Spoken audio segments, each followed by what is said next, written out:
Ads schmads. If you don't want ads, that's okay. Choose the Dave McWilliams Plus option on Apple Podcasts. And hey presto, no ads. To understand the economy, you have to understand human nature. This podcast is powered by Acast. It is time for the podcast. How are you? I hope all is going well. We are going to be talking about Irish housing, Irish demography, and the fact that Ireland now, for the first time in 200 years, is a country with a rising population, not a falling population, and the implication of that for housing in particular, the implications of that for housing in particular are enormous. Or as Ronan O'Gara would say, l'opportunité, c'est fucking enorme, right? Yes. Okay. Now, but first of all, I have in my hand a postcard. A postcard that was posted on the 22nd of June, 1977. Right. And the postcard, John, is of Slayhead, Dingle Peninsula, County Kerry. And in the postcard is a photograph of a little Fiat Cinquecento, you remember the Fiat 500? Yeah. Tiny little one, going across a bridge, which is obviously on Slayhead, and there is a mountain stream going over the bridge. Yeah. Right? Just so you get Crossing the road, yeah. right? And posted again, 22nd of June, 1977. Dear David, did you ever see a river going over a bridge? Well, here it is. We are having a great time here. Weather is lovely. We were in a beautiful bungalow on the side of Mount Brandon. Love to all. John. Oh my God. Written by you at the age of 10. Where to did me, you get that? To me, which you call me Master David McWilliams. Were you sleeping that under your pillow for years? So I was up with my mother. That is brilliant. Isn't it brilliant? It is 1977. You were 10. Yeah. It's 46 years old. Wow. Amazing, right? And it has that kind of look about it. But it's amazing. It's a John Hine postcard printed in Cabinteely up the road. So everybody, all Irish listeners will remember the John Hine postcard. I remember particularly because I remember the Redzer who was sitting beside the donkey with the turf. Who looked like me. Yes, that's right. Yeah. Exactly. I looked like something out of the John Hine. But I was up with my mother the other night. I was actually changing a light bulb, which is a useful son. Wow, that's amazing that you could do that. My mother rang me. She says, come on up here and do something useful. It's your life. Stop talking stuff about economics, right? Do something useful. And I went up and I was chatting away, had a cup of tea. We were doing the usual carry on. And she says, look what I found. Right? She was going through some old stuff, right, from years ago, and she found it. It has a beautiful 8p stamp on it, which is actually really, really beautiful. It's a National Library stamp, 1977. I think it looks like a bit of the Book of Kells or something. Anyway. Look at that. Yeah, the stamp is a beautiful stamp on it. It is an echo of the Irish past. Yeah, that's really nice. It is a job, but it's very, very clear to me that somebody stood over John and said, this is how you write a postcard. in my best joined up writing. That's amazing. We were having a lovely time. The weather is beautiful. And we're staying in a lovely bungalow. Wish you were here. Imagine at the age of 10 saying, oh, that's fantastic, a lovely bungalow.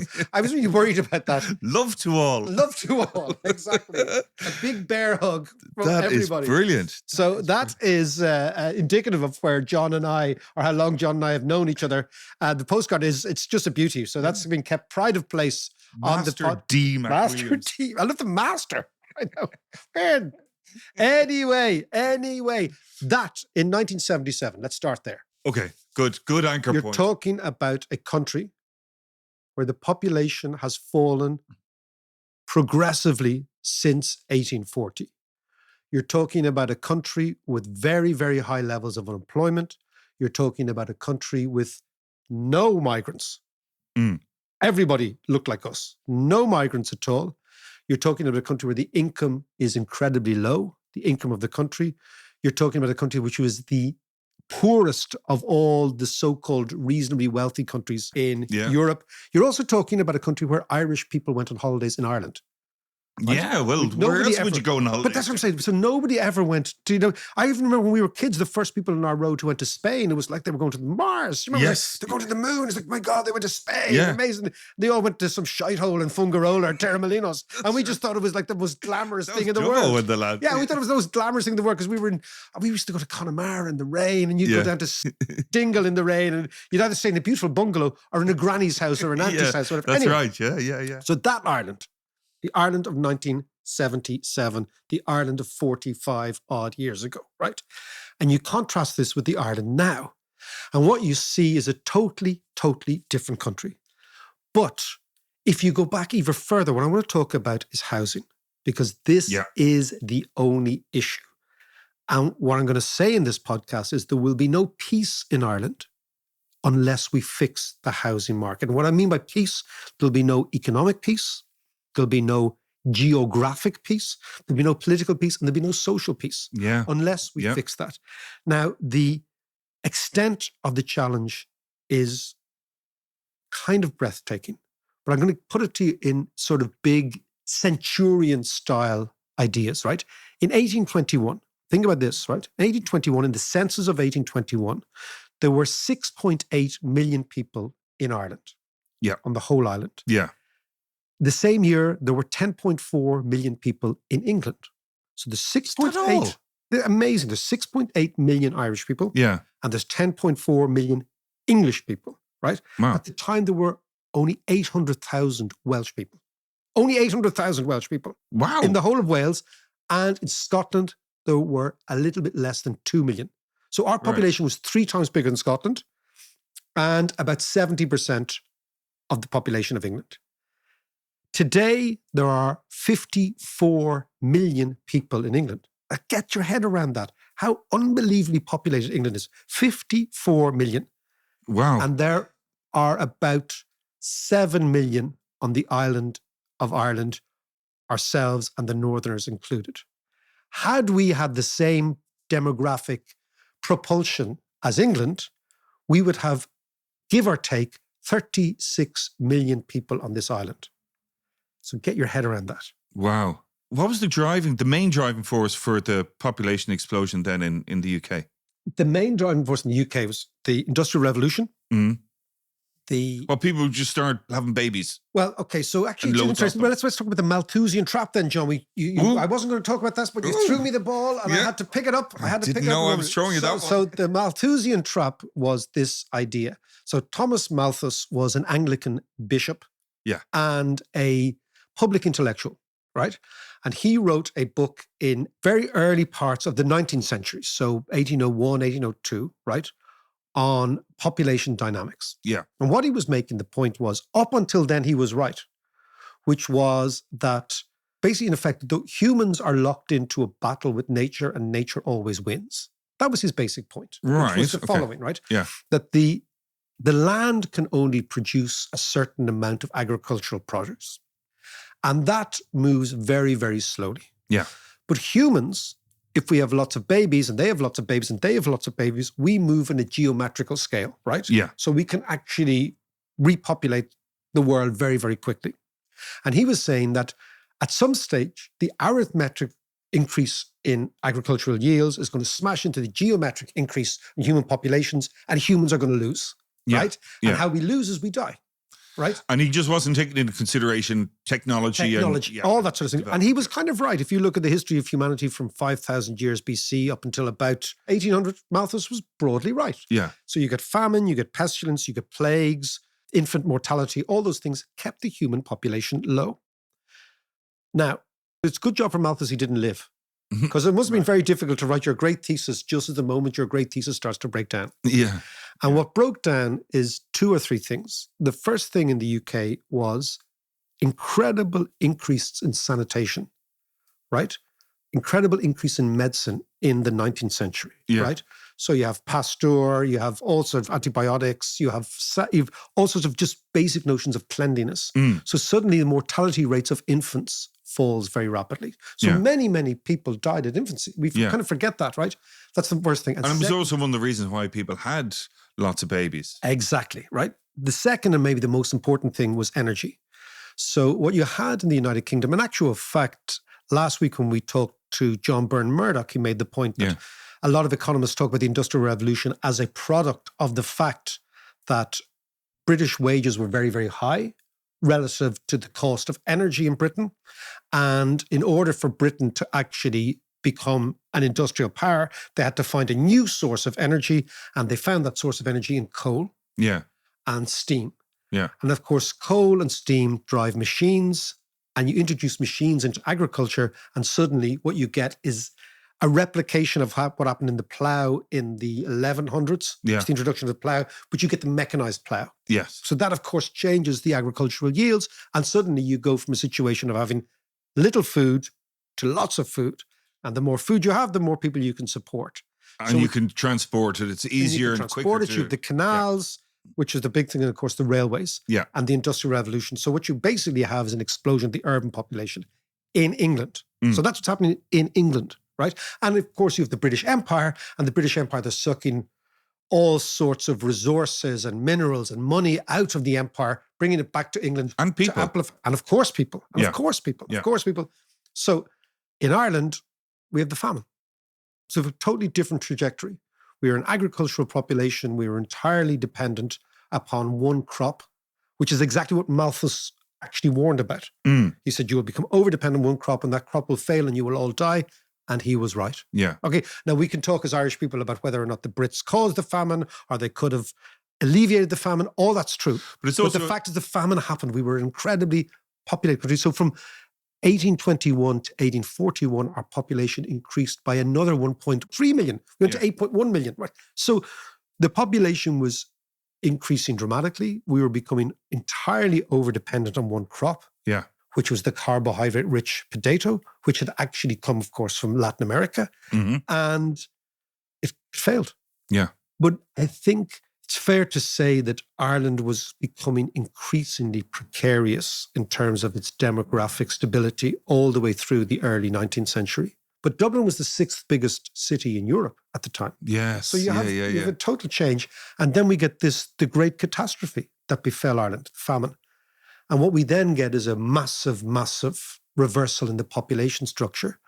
And then the new state in 1921 is a state with only 2.6, 2.7 million people. It's incredibly, incredibly small compared to what it was. Yeah. And of course, then when you were writing that postcard in those beautiful hands, John, that lovely hand, we were a state dealing with the problems of failure. And the economic problems of failure are unemployment, emigration, and depopulation. Yeah. Right? Since you penned that postcard, John, the entire economic fortunes of the country have turned around. And they are most evident in the population dynamics. So for the first time in 200 years, we have the problems of success. How do you deal with a population that's increasing dramatically? How do you deal with full employment? How do you deal with income that is going through the roof on almost every measure? And what it requires, and this is the interesting thing, to go from one quasi-permanent state of failure to maybe and hopefully a quasi-permanent state of success demands a total mind shift in the way in which you think about the country. And that mind shift is almost, we've got to consign the mental map of Ireland to the bin. Which comes first, though? Is the mindset shift cause the success, or does the mindset shift happen when we have success? Exactly. So what has basically happened in Ireland is we weren't ready for this success. Nobody was telling us 40 years ago that the population was about to increase dramatically, that the state of the nation was about to change dramatically, that multinationals would look at Ireland as their place of choice, that income would rise, yada, yada, yada. Okay. So now we are at an inflection point. We need to totally change the way we think. And it's hard to change because it's ingrained after a while that you have, I mean, I think the Irish disposition for always kind of taking the piss out of ourselves, laughing at ourselves, not taking ourselves too seriously, all those sort of things that make us quite popular abroad come from the fact that we were an economic failure. I really think that kind of nice side to our nature comes from the fact that we were always a bit of a joke economically. But I suppose if the people that are in power are usually kind of 50, 60-year-olds. They're backward looking all the time. Yes, that they're so used to this failure. So it's the younger generation haven't had the chance to flourish. Exactly. So think about it. We've got to think about having new cities, right? I'll give you a statistic, John. We require about 55,000 houses a year just to stay still now with the population we have. We'll talk about the numbers in a minute, right? Yeah. That is a city the size of Waterford we have to build every year for the next 50 years. Every year. So in order to do that, we've got to stop. It's a lot of Dacia. On the Dacia, right? We've got to stop, think on the BAPs. Now they have The Blaz. The Blaz. I knew it was something like that. Yeah. So what we have to think about is not creating towns adjacent to other towns. So not like kind of grafting on a little bit of Athlone or Longford or Suburbs. We've got to think of building entirely new towns, greenfield towns. Yeah. And at the moment, our mental map of Ireland is basically all roads lead to Dublin. Yes. That has to be totally reversed. So if you look at the map of Ireland, what you basically have in your head is you've no real connections between Derry and Galway and Limerick and Cork. You've no sense of an orbital route on the west of the country. You've no sense of Derry straight down to Athlone all the way down to, let's say, Waterford. You've no mental map of that because we've never constructed it. What we've constructed is a transport infrastructure which sucks everything into Dublin, right? We've got to think entirely differently to create a new city, maybe in the Midlands, on a greenfield site, and a city of 50, 60, 70,000 people, and do this every year. Yeah. Because that's what the population demands. So to get our heads around, that's the way we've got to start thinking.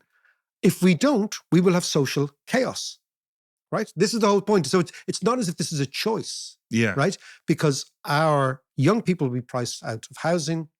People will be living in sub-wealthy housing conditions in a wealthy country. They will get really pissed off. They will revolt. They will vote extreme left, extreme right. We will have no social peace. Well, we've already got a little taster of that. We've a of that. Yeah. But think about long term. We will have no peace. And I mean peace. In the Irish context, we always think of peace in the context of Northern Ireland, right? We will have no peace unless we fix these housing dilemmas, right? And every part of the state and the citizen should think about this. So, for example, because our population was always falling, what actually happened here was our relationship with land ownership changed.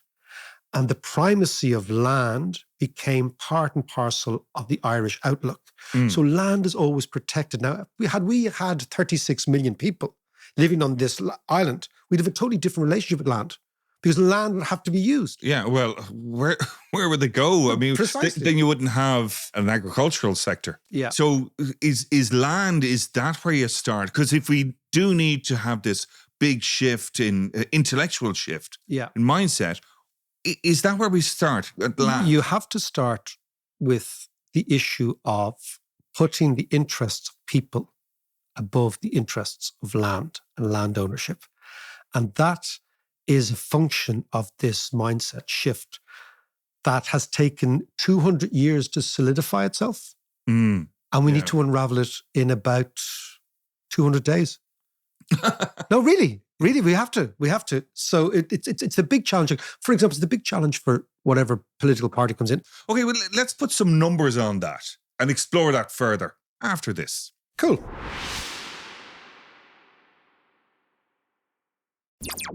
Okay, so the Irish population now for the whole of the island is in around the 7 million mark. Yeah. But crucially, we don't have the housing to meet accommodate. That. And it's growing. So what does that mean? Where's that going to go? So first thing is population tends to move in big demographic cycles, which makes complete sense. So we were talking about that postcard you wrote in 1977. Yes. Right? Interestingly, in the late 1970s into the early 1980s, there was a population increase here, quite dramatic. That's the thing I wrote about the Pope's children. Yes. So the population actually peaked 9 months to the day after the Pope kissed the tarmac. So Irish people did respond to the Pope by fornicating. Right? It's kind of weird when you think about it. That's how we responded. Thank you very much, Papa, right? So those people were born in the early 1980s are now in their late 30s or early 40s. Yeah. They are having children. They have just had children. So their kids are the kids who are in school. So you get a little bulge in the population. Yeah.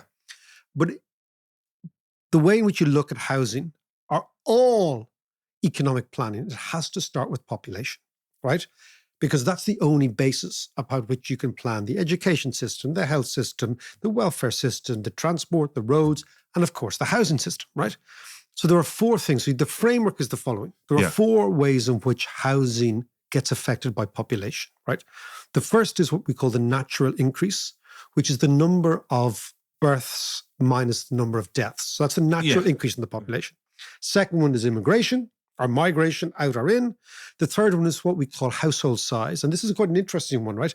Is that Ireland has probably the highest and has had the highest household size in Europe, which is about more people living in one house, right? Okay. So in Ireland traditionally, so for example, when we were kids, you had, 5, 7, 6 people living in one house, right? Because we had big families, right? So that is gradually falling. Now about the Irish average is about 2.5 people living per house, but that'll fall down to about 2.3, 2.2, which is the European average. Now this might sound very small, but it has dramatic impacts on the amount of houses you need for every 1,000 people in the country, right? And then the type of housing you need. Type of housing, you need 2-bedroom apartments, 1-bedroom apartments, all this sort of thing. And then the last thing is what we call obsolescence, which is basically houses fall down. Like eventually houses fall down. And a huge amount of the Irish housing stock, particularly in rural areas, or a significant amount, about 150,000 homes are over 100 years old. Right. So they are falling down. Yeah. And they will have to be replaced. So you add all those together and you get a figure, right? But the main one is, if you look at the population, the natural increase, it's about between 25 and 30,000 per year, okay? Which is really quite significant. So we're talking about 60,000 people are born and about 30,000 people die. So in and around those figures, right? Yeah. So that translates, according to the central bank, when you take also the change in household size, we need about 18,000 houses a year, new houses, just to deal with the natural increase in population. Okay. That's the first thing. That's not a big deal. We all know that. Second thing is immigration. And this is the huge one, right? So, for example, I'll give you the government in their model for the population and the housing market has put in a net immigration figure on average for the next 5 years. In fairness, now they did this a few years ago, of about 12,000 people, right? Okay. We had 93,000 immigrants into Ireland last year. 93,000, right? I mean, in fairness, they got that wrong probably because of Ukraine. No, if you look at it, right? So if this is the new immigrants into the country, right? So the overall immigration figure is about 141, right? So 141 takes in Irish people coming back, European people coming to live here, and British people coming to live here. None of which the state can do anything about. Okay, these are people who are coming in and out of the country. So there's about 30,000 Irish people have come home in the 12 months to last April, right? Right, okay. Is that up or down? Do you know? That's up. That's up. About 26,000 EU citizens have come to live here. Okay. Right? And about 5,000 UK citizens have come to live here. Okay. That leaves 81,000 other immigrants who've come in, right? It's a lot, yeah. And of that 81,000, about 40,000 are Ukrainians. Right, okay. So about 41,000 are migrants, right? Are new migrants, new people who've come into the country. If you take the government's figure of 12,000, it's way off the mark. Like it's really, really way off the mark. How did they get that so wrong? Well, I think it's just because they put these figures into a model about 4 or 5 years ago and they haven't updated it. But it shows you how quickly the world can change. Yeah. So they should be looking at. So it's just not an annual thing that they should be doing. It should be a monthly thing at this stage, given the way the flows are, right? Yeah. So we know that on housing structure, that if immigrants are between the age of 25 and 44, they're going to have families. And of course, 60% of the immigrants are between 25 and 44. Okay. So they're going to have families, right? Yeah. So this means more demand for housing. And then we look at, on average, every 10,000 new migrants requires 4,000 new houses. Okay. Because there's about 2.5 people in migrant houses per home. Okay. So that's 4,000. So just look at the figures. We're talking about, even if you assume, which would be wrong, but if you assume that all the Ukrainians will go home, we're still talking about 60,000 new migrants per year. Yeah. Meaning we're probably going to have about 26 or 27,000 houses for them alone. Right. So for them alone, you've got 26 or 27,000, right? And of course, this is only going to increase because of what we were talking about on Tuesday about the Middle East and, trade and people coming in and out and the war migration and expanding the and wars stuff. and all that sort of stuff, right? And then, of course, you have the actual change in the behavior of Irish people. So the fact that we have many more single people who want to live on their own. We have many more couples who don't have kids. We have many gay couples. We have lots of divorced couples. So what happens in a divorce is you need two houses where you had one for a family. Yeah. So we have a whole change in structure of society. Now, this means that less people on average will live in a house in Ireland.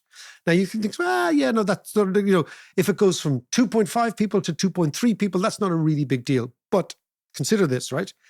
So if you think, right, we have one of the largest household size in Western Europe. That's about 2.5 people per household, right? This has been falling steadily over since you wrote me that postcard. It's been falling steadily, right?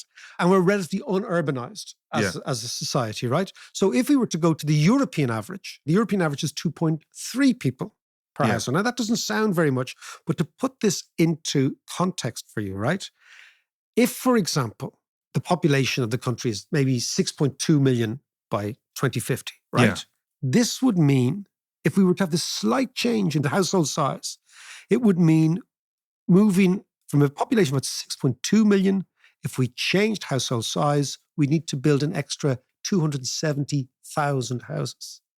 Wow. So when you get a big figure, a small change in a big figure is a lot of houses. Yeah. So again, this is adding into the stock. So we think we probably need about 10,000 houses per year to deal with this, right? And then finally, the obsolescence, right? As I said to you, particularly in rural areas, about 150,000 Irish families live in buildings that are more than 100 years old, predominantly in rural Ireland. These need to be changed. And again, if you think there's about 2.1 million households in Ireland, homes in Ireland, about 0.5% of that per year becomes obsolete. That's about 10,000 houses, right? So I know lots of figures, but you add them all up. You add up obsolescence, 10,000 houses. You add up change in household structure, let's say 10,000. You add the natural increase in Ireland, let's say 18,000, maybe 20,000. That gets you to 40,000. And you add the immigrants, it could be as high as 25,000 new houses we need. So we're pushing the figure all the way to 55, 60, 65,000 houses per year. Wow. Right? Okay. At the moment, we're building 30,000 and the government's saying this is great. Yes. Okay, they're saying we've built more houses than we ever built before, right? Which they have done, but it's just not enough.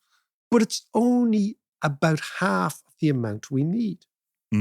So in order to change and to build enough houses, now imagine what's going to happen to house prices in this situation. House prices just keep going up and up and up. Yeah, which they are. Yeah. Which they are, right? Because of this massive demographic pressure. And of course, the massive demographic pressure becomes a crisis when your mind shift hasn't taken place. When your mind and all your policies are still driven by civil servants who seem to think we still have a declining population, when we have actually a rapidly increasing population. And the thing about an increasing population is it feeds on itself. Because people have kids and then they have kids, and very, very rapidly you're into a situation, not like the Brits going from 10 million to 54 million, but you're in a situation of rapidly increasing populations. We in Ireland, John, seem to be governed by people who are still stuck in 1977. 1977 was a year, actually, when Fianna Fáil got rid of rates. And rates were used to finance public services and used to finance local government. So we're stuck in this 1977 mindset when we're looking at an economy, not just in 2024, but we should be looking at an economy for 2050. So what is that mindset? Like, what is the shift that needs to take place? The shift that needs to take place is, the first one is to do with land, right? That we need to make land available cheaply for as many people as possible. That's the first thing. So we need to have a totally different approach to rezoning. Okay, so residential rezoning has to happen very quickly and lots more of it. We have to have a massive change in density, particularly in existing cities. So, for example, one of the issues I always talk about, the port, changing the port. Yes, it's simply a housing. It's a space problem. Yeah. We need to go up in Dublin and up in Cork and up everywhere else. Now, it doesn't have to be everywhere, and it can be managed, and you can have aesthetic ideas, and you can have planning ideas and all that sort of stuff. But at some stage, we need to have an 8-story city or part of the city intensively developed that is dense. And you can do this. The rest of the world does it. Yeah. Right? We don't have to become like a Manchester where they've got 50-story tower blocks in the middle of old Manchester and it's changed totally. But maybe even more interestingly, part of our development has been, we'll put a new suburb adjacent to an old town. We need to create new cities, totally new cities. And again, this doesn't seem to be in the Irish way of thinking, but we need to identify a place in the middle of nowhere where land is extremely cheap. The state needs to CPO that agricultural land. It then needs to rezone it. It then needs to plan it. And we need to say, we are going to have a new town of 50,000 people, 60,000 people. Well, you need to attract businesses though then as well. But again, you can do that. I mean, if you look at the entire way in which the IDA negotiates its factories and its fabs and its firms, it can redirect those firms into these areas. You need to, again, I come back to a very old idea. You need, for example, to decentralize the civil service. I mean, why is the civil service in Dublin? But didn't they do that back in the 90s, wasn't it? They did it Mickey Mouse, right? Right, okay. But I mean, a lot of civil servants wouldn't mind living down the country. Say, okay, house prices will be cheaper, schools will probably be better, it's a nicer way of life, congestion, etc., traffic. But my point is that everybody has to buy into this. And at the moment, few people are buying into this. So you have NIMBYism, not in my backyard. You have protesters. Yeah. You can't do this. Something we might do a podcast on in the next while is here in Dún Laoghaire. They've got this new change about living streets. And they're trying to change and have less cars and everybody's up in arms. Yeah. Again, it's actually blocking development, blocking progress, because this is my backyard and not your backyard. And the only way we can change that is if we change the relationship with lands, that people don't have rights over everything. Yeah. It's my right. No, it's not your right. You don't have a right to a view. You don't have a right to this and that. In fact, there are much greater rights, which are the rights of the entire people over and above the rights of the individual. Now, of course, you've got to manage that properly. But it was interesting, I read recently about how the government are looking at repurposing a lot of the old office blocks. Yeah. Which is something that we've spoken about before. Well, look, John, I think in conclusion, you're absolutely repurposing offices is absolutely right. But I think in conclusion, we started with the problems of failure. So for most of our lives, Irish economics and policy and strategy was dealing with the problems of failure. How do we get more people in jobs? How do we increase the population? How do we increase the income? How can we actually move to a situation where there's sufficient demand in the economy to drag everybody up? We've done that. That's the hard part. Now, wouldn't it be ironic if, having solved the problems of failure, that the problems of success, the nirvana we were trying to get to for the last 50 years, now we're here, that the problems of success unravel the country? That would be both ironic, tragic, and I think kind of unforgivable. Just before I go, I want to tell you about a special evening, Tuesday the 20th of February at the Pavilion Theatre in Dún Laoghaire at 8 p.m. It's myself, Colin McCann and Diane Foley. Now, Diane Foley's son, James Foley, was kidnapped in northern Syria, and he was murdered in a public beheading by ISIS. And this, of course, was put up on the internet, and this is how Diane learned about her son's death. In the book American Mother, Colin McCann captures Diane's story, talks about her son's captivity, the efforts they made to bring him home, and the fact that she came face to face with her son's killer.